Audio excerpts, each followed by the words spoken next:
Best aunt. Wait a minute! I'm gonna be fair here, guys. This episode, I'm not a huge fan of. Not that I hate the episode. I think it's cute and it has a decent message behind it, but let's get into it. The episode pretty much begins with Twilight setting up plans to see a couple of foals at the hospital, saying that she'll get presents, cakes, and otherwise. And then she gets surprised by Shining Armor and Cadence by having Twilight babysit Flurry Heart for the day, while Shining Armor and Cadence go to an art gallery for apparently a friend of Shining Armor's.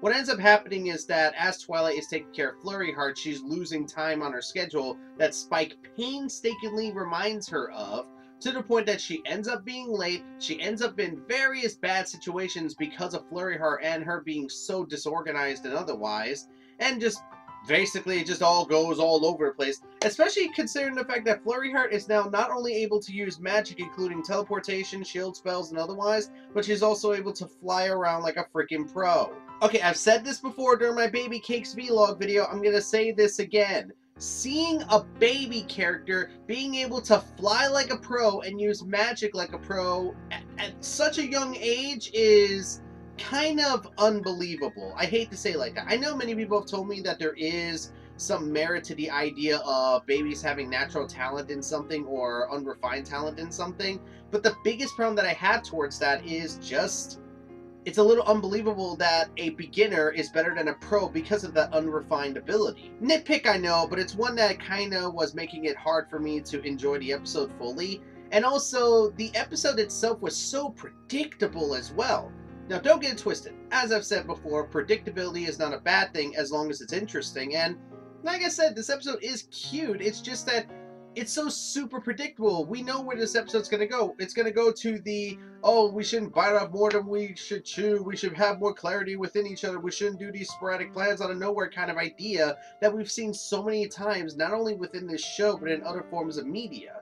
It's like I said, the episode is cute, but it has so many of these nitpicks and predictable moments that knock it down for me from being anything more than just an okay episode. And that's really all I have to say about the episode. There really isn't a lot to it. I mean, like I said, it had some funny moments. It was cute, and Spike was on the was on his game this episode, and it was cool to see Shining Armor and Cadence again.